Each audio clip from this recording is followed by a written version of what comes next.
أغرب سجن في العالم، لا وجود للشرطة، ويعيش السجناء مع عائلاتهم ويشترون الزنازين بالمال. في وسط مدينة لاباز في بوليفيا يوجد مبنى كبير يحتوي على ساحة واسعة وغرف متعددة. في الساحة يتجول النساء مع أطفالهن، وتوجد عربات تبيع الطعام وسوقا صغير. ولكن وراء هذا المنظر الجميل تكمن حقيقة مظلمة. فهذا ليس مجمعا سكنيا، بل هو واحد من أكثر السجون غرابة في العالم، وهو سجن سان بيدرو. يوجد فيه أكثر من 2000 سجين، وغالبيتهم مدانون بجرائم تتعلق بالمخدرات. أما الشرطة فهم خارج أسوار السجن فقط، مما يترك للسجناء إدارة شؤونهم الداخلية بأنفسهم. كيف تحول سجن سان بيدرو إلى مدينة مستقلة؟ كان هذا السجن يستوعب فعلياً 600 شخص فقط، ولكن بسبب الحرب على المخدرات في بوليفيا أصبح السجن مكتظاً بأكثر من 2000 سجين. وبسبب كون بوليفيا واحدة من أفقر الدول في أمريكا الجنوبية وشهرتها بالفساد في حكومتها وشرطتها، تأثرت السجون بشكل خاص فيما يتعلق بالغذاء وصيانة السجن. لذا قرر السجناء تولي الأمور بأنفسهم وتطبيق نظام إداري واقتصادي مستقل، ووضعوا قواعد ونظام عقوبات خاصة بهم. في الحقيقة النظام الداخلي والاقتصادي في هذا المكان بعيد كل البعد عن الكمال.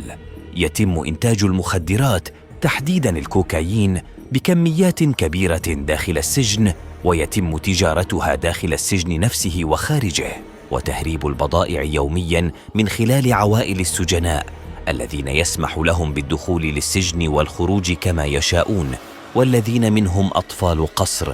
وبالإضافة لذلك هناك نظام بيع ومقايضة وأسواق صغيرة، كما يسمح الحراس للسياح بالدخول لقضاء وقت داخل السجن، بل المبيت داخله والمشاركة في حفلات الكوكايين مقابل حصة من الأرباح. وكانت صحفية محلية اكتشفت الأمر صدفة حين كانت تعد تقريراً عن سياسي فاسد محتجز داخل السجن. وبعض النساء تعيش بشكل دائم داخل السجن مع أزواجهن، لأنهن لا يستطعن تحمل نفقات إعالة أنفسهن بمفردهن، ويحضر الكثير منهن أطفالهن معهن. تقول الحكومة البوليفية إن هذه السياسة تعتبر تقدمية، حيث لا يفقد السجناء الاتصال بالمجتمع أو الأسرة، وأن العمل الذي يضطرون إلى القيام به لإعالة أنفسهم ومراقبة سلوكهم أمام عوائلهم يساعد في إعادة تأهيلهم، وبالتالي يجعلهم أقل عرضة للتصرفات الإجرامية في المستقبل. وتتعرض الكثير من النساء والأطفال لمعاملة سيئة، وتسجل العديد من حالات الاغتصاب. وقد حدثت حادثة قتل لطفل داخل السجن، فقرر السجناء الانتقام من الجاني وضربه حتى الموت. الزنازين للبيع داخل سجن سان بيدرو. في داخل سجن سان بيدرو تنقسم الزنازين بحسب مميزاتها، وتختلف أقسام السجن بحسب إمكانية السجناء المادية، وليس بحسب التهمة أو فترة محكوميته. فهناك الأقسام الخطرة المكتظة بمدمني المخدرات، الذين يتشاركون كل 5 أو 6 أشخاص في زنزانة معدة في الأصل لاستقبال شخص واحد فقط. ويتوجب على السجناء الجدد شراء زنازينهم الخاصة، ويتم منحهم مفتاحها.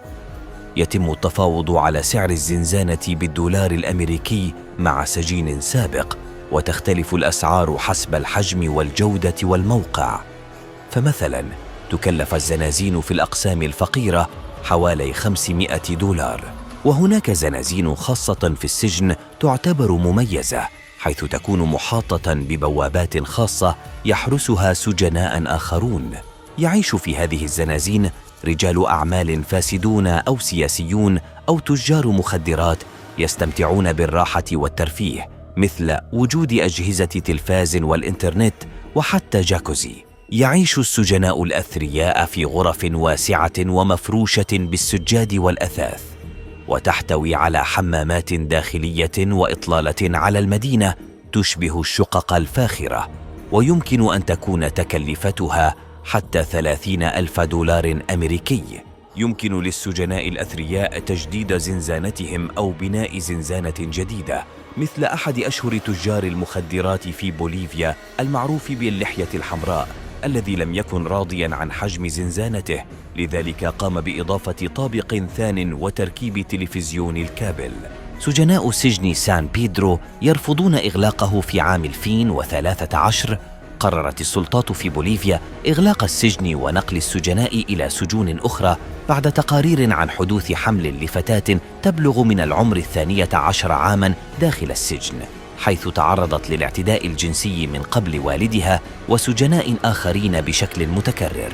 لكن السجناء داخل سان بيدرو رفضوا قرار الإغلاق، واشتعلت الاحتجاجات داخل السجن وأنكروا وجود حالة الاغتصاب، فعدلت الحكومة عن قرارها. ولغاية اليوم لا يزال سجن سان بيدرو مفتوحاً، ولا يزال الكوكايين متاحاً، ولكن منعت السلطات دخول السياح إلى داخل السجن. لكن الجولات السياحية خارج السجن لا تزال مستمرة كجزء من البرامج السياحية في بوليفيا، ومن وقت لآخر يتمكن عدد قليل من السياح من تجاوز الحراس الفاسدين وقضاء بضع ساعات أو حتى ليلة في الداخل.